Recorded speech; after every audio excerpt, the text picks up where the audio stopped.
Hello everyone, welcome back to my channel. For today's video, I'm going to talk about how I landed a tech job with no experience. Now, to be specific, the type of tech that I went into is Salesforce.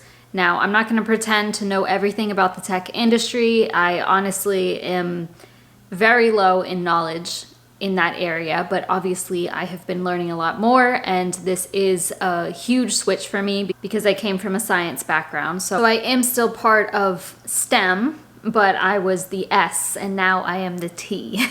If you would like to know more about why I decided to switch careers, because I was previously a microbiologist at the CDC, then it's best if you watch my Great Reshuffle video, because in that video, I go into way more detail as to why I wanted to actually switch careers.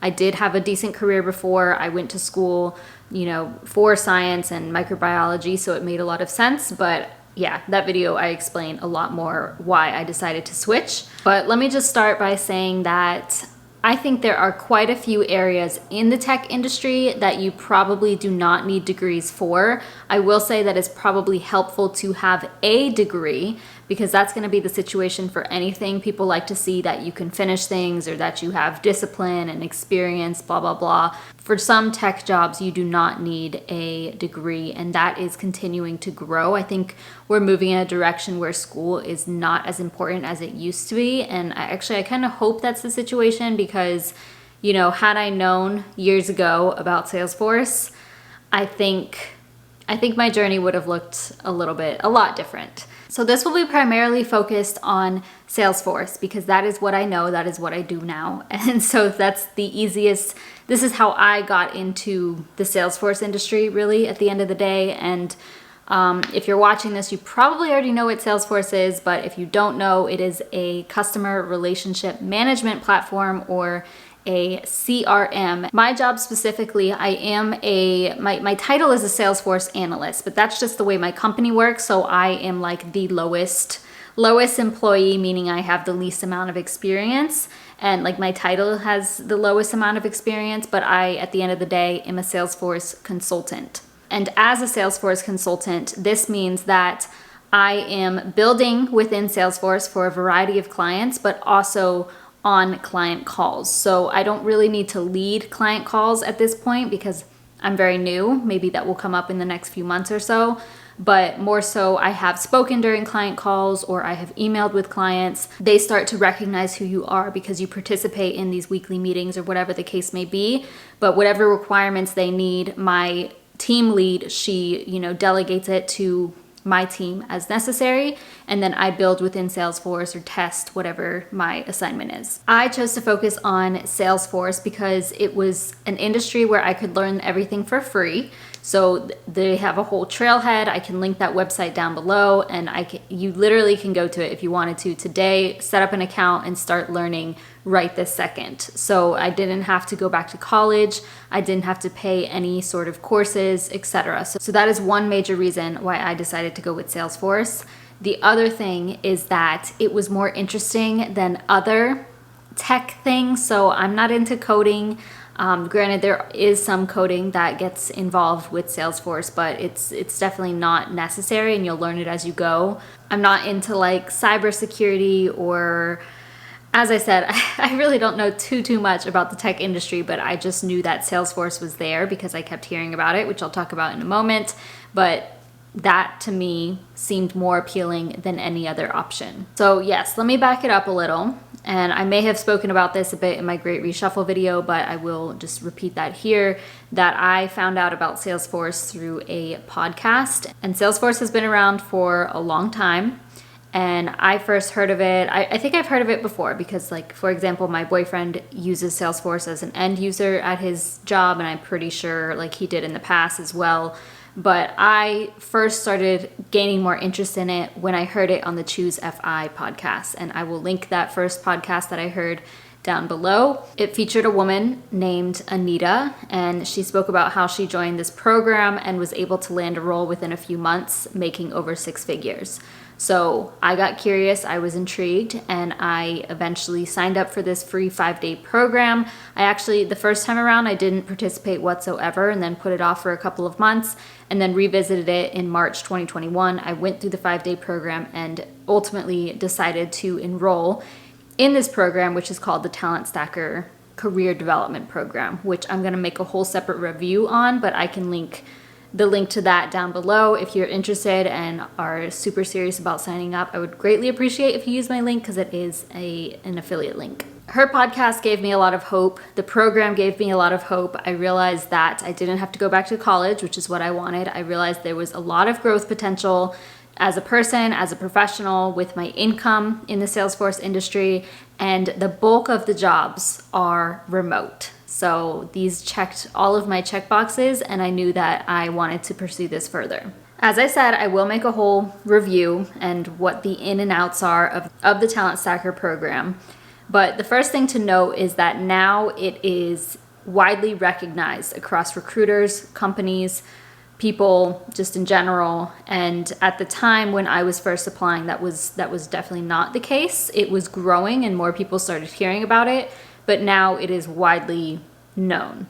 In this program, you get to work on a mock project. So you're on a team of a few people, and this is where you get a little bit of experience, but just keep in mind that it's not paid. So this is not actual, like paid experience, but you do get to get your feet wet in Salesforce because you get to work on this mock project, and that helps a ton. So the people that are reaching out to you, or if you're in contact with a recruiter or that you're being interviewed, this is something that would come up because you can say, in this program, I was part of this project and we did this. I'm not going to go into the details of that because I'll talk about it in that video, but that does help, and it's not considered official experience. And I've had interviewers say like that's not enough, or they don't say that specifically, but most people are looking for people with paid experience or implementing it for a legit client. In this program, there were also study groups. So throughout this time, you should be going through Trailhead, whether you're in the program or not, but going through Trailhead, studying for your first certification, which is the Salesforce admin exam. And, you can enroll in a couple of courses. There's Udemy, there's Focus on Force, I had Focus on Force. And then I got to be a part of like my own study groups, as well as in the program, they offer weekly study sessions. A certification is not absolutely necessary, but it definitely helps because it shows that you're more serious about being in the Salesforce industry, and it's just kind of a standard, kind of an expectation across the board, and there is so much competition. It's possible. It's a very saturated community. However, YouTube saturated. So is everything else. Like if you look at everything as being too saturated, you probably won't get anywhere. So yes, there's going to be hundreds of applications on jobs, and you're just this one person who has no experience, but I was able to do it, and so many people are able to do it. So I promise you, you do not need that experience. And even if it's saturated, this is possible. Anyways, with that being said, there's tons of people trying to get into Salesforce, and if you're not certified, that just puts you a little bit lower than other people who may already have a certification or more. All in all, the TalentStacker program definitely isn't necessary, but one of the best things is just because it's widely recognized now, and also going along with that is the networking. So this leads me to my next point, where networking is so important when it comes to the tech industry. And I have learned that so much over this last year, because as a microbiologist, specifically at the CDC, you really don't need to network too much. Like once you're in there, you're kind of set, and it's more so, I don't know, I think networking is definitely important across all industries, but when it comes to my previous career, it just wasn't something I constantly had to do. I didn't have to worry about my LinkedIn. I didn't have to worry about, always reaching out to people or getting insight, learning all these things. It just wasn't part of the job. But with this, I realized that I did need to start being more active on LinkedIn, which the TalentStacker program helps you through. But that is something, so you really want to make sure your LinkedIn is looking really nice and solid. There are tons of resources out there if you don't want to enroll in the program that you can find information for free about how to make your LinkedIn look the best. But it is important to set yourself up for success just from doing that simple thing. So this is like having a nice banner, having a nice photo, making sure your job descriptions are more thorough, having an about me, putting your credentials on there, posting frequently, posting about Salesforce frequently, connecting with people on LinkedIn. And especially like if there's a company that you're really interested in, I liked to connect with those people, tell them I'm interviewing for the position, or I'm interested in this position, and I would greatly, you don't want to use these people, but it is good to just have them on your radar. You know what I'm saying? So I wouldn't suggest just blindly connecting with people. When you're in the program, the TalentStacker program, you do end up connecting with like hundreds of people. I think before I had less than 100 connections, and now I'm like past 1,500. I don't even know. I literally get like dozens on a regular basis, because now it's just like tons and tons of Salesforce people, plus like because I landed a job that increased it because of like the CNBC stuff that I was on.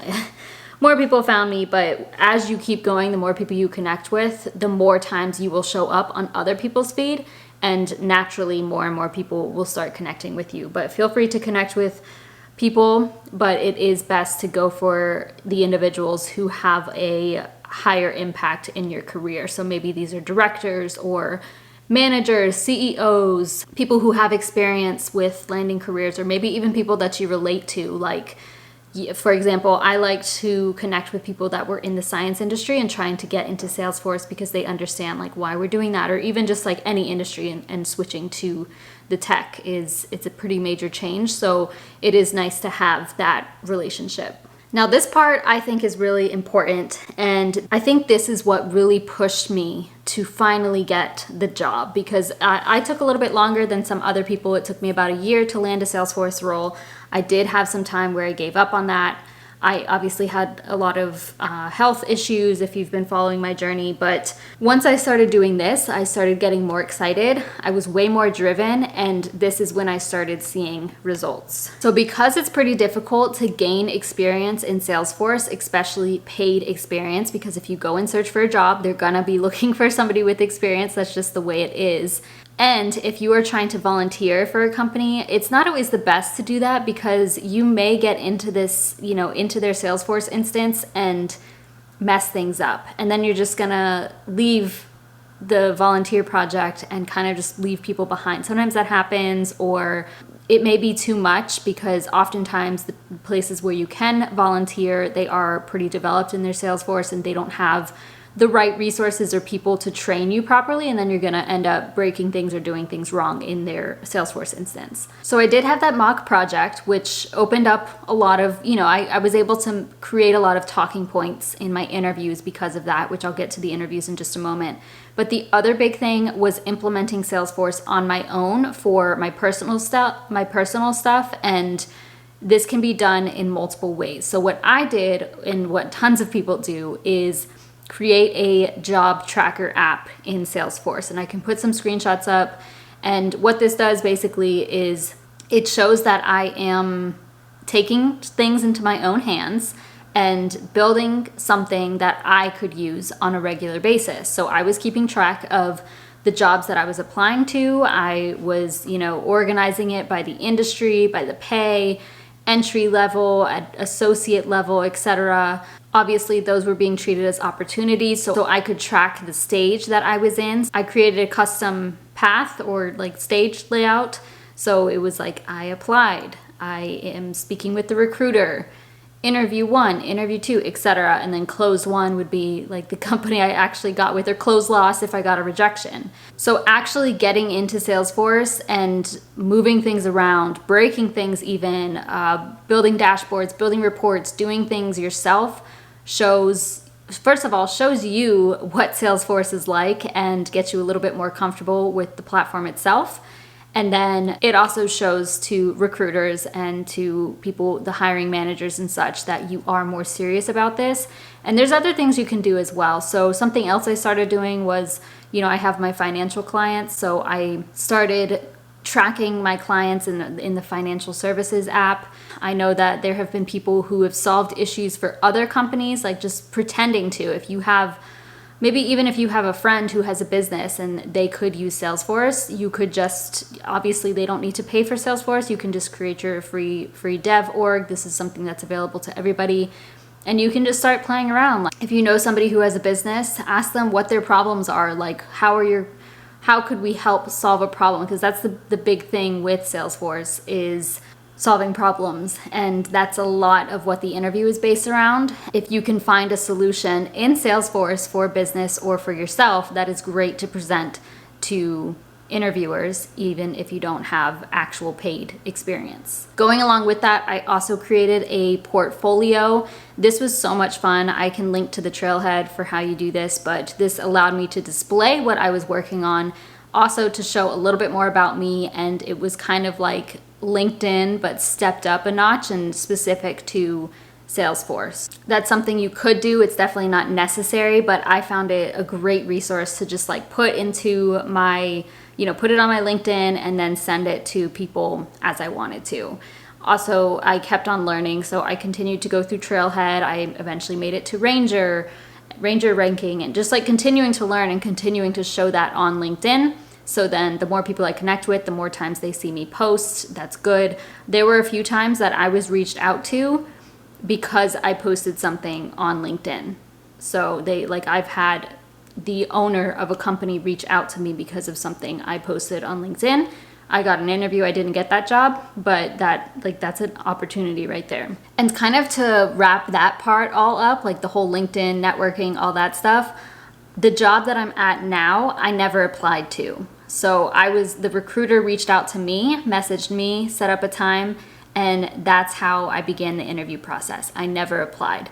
So you can see how important LinkedIn is itself. As for applying for tech jobs, one of the most important things that I learned, and I heard this from Bradley Rice, the creator of the TalentStacker program. He said that a job description is just a wish list. So keep that in mind. And just because you see something on that list of things that are in the job description and you're not able to do 5 things or, however many things on that list, it's okay. If you can do the bulk of the things, or if you feel like you'll be a good fit and you trust yourself, then apply for the job. I don't suggest just applying left and right, because I think it is important to have some sort of direction. If you're applying just spontaneously, you're probably going to get more interviews, but it's also going to be a larger waste of time. So you're going to be spending time with people that you really don't want to be interviewing with, or companies you don't want to be interviewing with, or it's just going to be not the right fit because you're not narrowing things down enough. So I do suggest you know what it is that you are looking for. So for myself personally, at first I was looking for a pretty small startup, and then I realized I didn't want that whatsoever. Like at first I was interviewing with companies that only had like 5 employees, and looking back, that would be so sketch. Like I can't do that. And you also, when you're new to an industry, you want to be able to learn from people around you. And just, if there's a company with only a few employees, that's going to be difficult and they're going to expect more from you. So I knew that wasn't going to be a good fit. I also knew that I absolutely didn't want to work for a big company, at least not yet, because oftentimes I've just heard bad things, like for like the big 4 consulting firms, Deloitte, you know those. I can't even think of. Deloitte is a common one when it comes to Salesforce, but I did not want to be a part of that at this point, because sometimes working for a big company isn't always the best thing. So I wanted something a little bit in between, where it was like 50 to 300 employees, and that is exactly what I got. You also can narrow things down based on what level of experience they're looking for, and I always went with like entry, associate, junior level, whatever. Sometimes it's gonna say like 5+ years of experience for an entry level role, But don't worry about it. Like if they're putting entry level and they're putting that many years, I would still apply. I was still applying in those situations, but just know that sometimes they will expect you to have more, even if it's listed as an entry level. And that's just, it doesn't make sense, but that's how it is. Okay, let's talk about interviewing, because this is probably, this after LinkedIn, like making sure your LinkedIn is on point, this is probably the most important part, because if you want to get into the tech industry or any job really, into any career, you need to improve your interviewing skills and communication. Okay, so from my experience for the interviews, many of the questions that were asked were situational. So I was very lucky in that a lot of times the interviews were not technical, which is something that I struggle with. So for Salesforce, a big thing was having like a general interview, getting to know me and getting to know the company, etc. And then they would follow that with some sort of technical screening. But that wasn't always the case. So the 2 jobs that I received an offer for, I did not have to do a technical screening, which I actually really appreciate, because for me, and for a lot of people, you really just need a chance.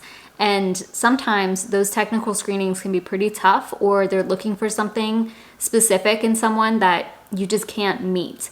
And now that I've been in the Salesforce industry and working on this on a daily basis, it is so much easier to grasp the material and the platform of Salesforce itself. So I found it really encouraging when companies did not have that technical screening, and they more so wanted to focus on the skills that I could bring from my previous career and the soft skills I have just in general. So it was very situational questions like, do you prefer working on a team or as an individual? Are you good with working on a team? What would you do if there was a disagreement with something? Things like that. That's pretty common across all interviews, but this was huge with all of the ones that I had, and I had a lot of interviews. It is important to know your skills that you have, soft skills, and anything that's transferable from your previous career into Salesforce or into the tech industry. So communication, time management, being organized, being adaptable, being a fast learner, and then team and individual work is very, very important, especially as a consultant, I have found, and also what many people were looking for. I found the skills portion to be very easy to talk about, because I felt that I could, even if you don't have a tech background, it is so easy to pull skills from your previous jobs, because that's important. There's so many skills involved in any industry, and I felt like I was able to match all of those. And then when it came to communication, like that wasn't a huge thing as a microbiologist, but I still had to work on a team. I still had to work as an individual. But this is where I brought in my side hustles, and I openly talked about that, because honestly, the tech industry is more open to that. And obviously you kind of have to read the people. And I wasn't interested in working for a company that didn't let me be myself. So I really wanted to make sure they know I have side hustles and these things are important to me. So I mentioned that I am a financial coaching client, that I have a YouTube channel, that I really enjoy blogging and creating content, because that shows that I can communicate. I have had clients before, and that was important, because no, I haven't had Salesforce clients, but I have had financial coaching clients, and that's big. You don't need to have that, obviously, but even if you have side hustles or things that you're working on in your personal life, I think it's worth it to bring it up. With interviews, I do think it's important to be honest, but you can stretch the truth a little bit, because I've heard about many people doing this. And if you work on a volunteer project, or if you implement something for your friend's business, your father's business, your whatever type of thing that you're implementing, you can say, I worked on a project where I did XYZ. And you don't have to say that you were just making this up. Like, especially if you volunteered for somebody, you don't have to mention that that was volunteer. Even if you put it on LinkedIn, you can put it as like a job experience. You don't need to say that you volunteered for that. So I was very clear in my interviews and was very honest about that. Like, I was not paid to do any Salesforce work, but I have worked on this, and this, So you can stretch the truth a little bit, but you definitely don't want to be like, oh yeah, I know how to do that.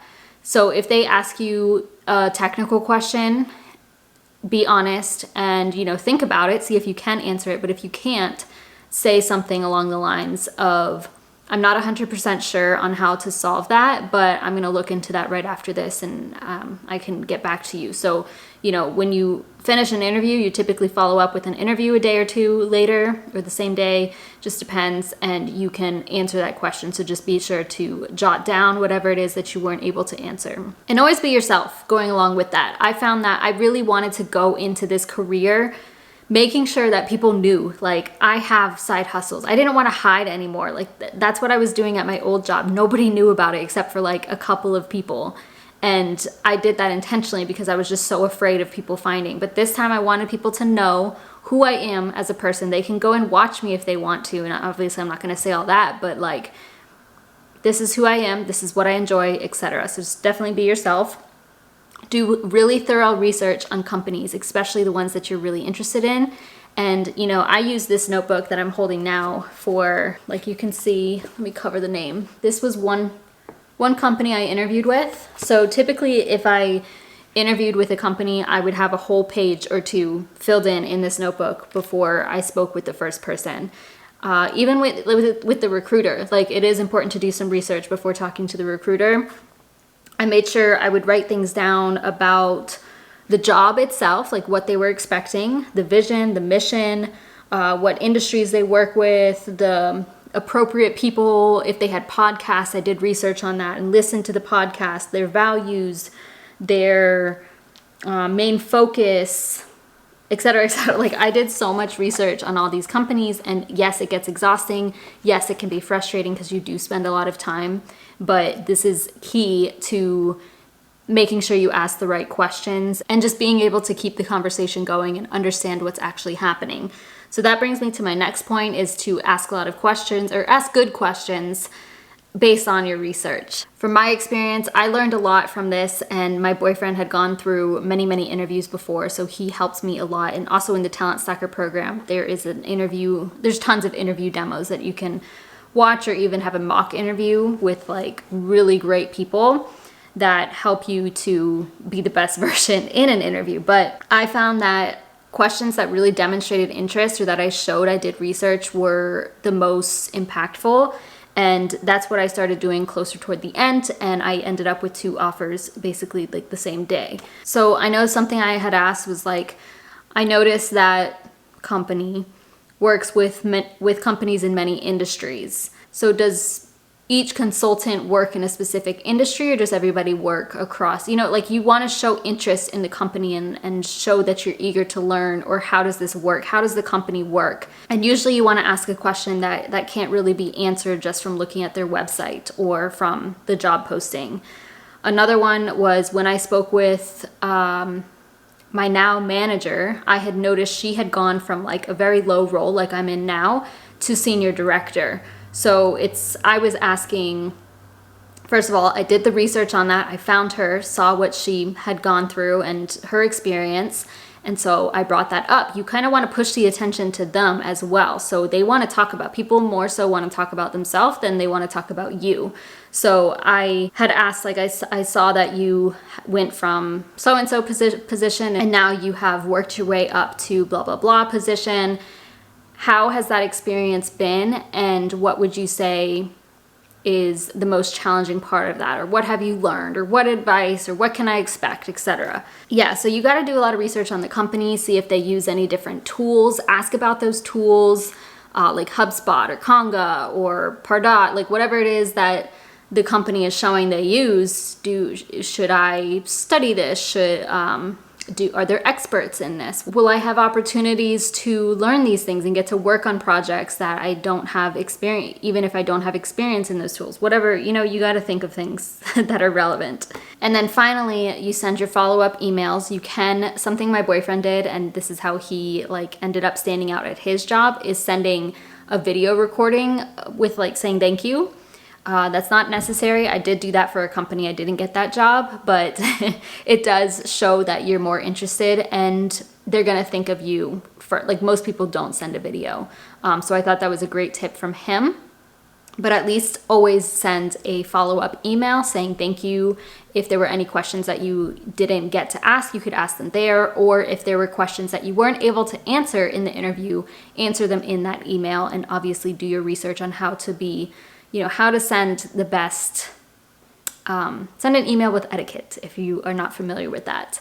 And then if you do get an offer, make sure you ask questions. As I said, I ultimately ended up with 2 job offers basically on the same day, and it was pretty stressful. Like, it was more stressful than the interviews themselves, to be honest. And I ended up making the decision based off of the benefits, not just the pay. I actually turned down the job that was offering me a higher pay, and took this job, which has better benefits. So it just depends. Make sure you ask the right questions and see which one's a better fit for you. Once you get your foot in the door and actually take things seriously, show that you can learn, show that you're willing to learn, and actually start gaining experience in this, whether that be Salesforce or any tech industry, then that you are good. You are going to do well. So you can stay at this company. And my plan is to stay here for quite some time. I don't know yet, but at least a year. But even if you work at a job for 3 months, 4 months, 6 months, whatever it may be, it'll be a lot easier for you to get your next job, and you can continue to grow as a professional and grow your income. So I know this is going to be a really long video, so there will be timestamps down below. I probably should have said that at the beginning, but you will see the chapters if you want to jump around. I know this was heavily Salesforce focused, but that is the experience I have as of right now, and I find that Salesforce is one of the best things that anybody can get into for the most part. So if I see somebody on Reddit or in my day-to-day life, somebody is wanting a career change, I recommend Salesforce because it didn't feel real. To land a brand new job in less than a year in an industry I have 0 experience in, paid experience, that's insane to me. That was unheard of before, and now that I get to live this and it's absolutely possible, I know that this is real and other people can do it too. So whether you are in the TalentStacker program, if you look at the people what their careers were before and what they are now, there's a wide variety of things. So there were truck drivers, there were stay-at-home moms, there were lawyers, teachers, scientists, etc. So whatever industry you're in right now, you probably can make the switch over to tech, and you have a lot more control of your future than you think. If you have any questions or if I left anything out, please feel free to comment that down below. Thank you so much for watching. Please give this video a thumbs up. Subscribe if you haven't already. It really supports my channel, and I'll see you in my next video.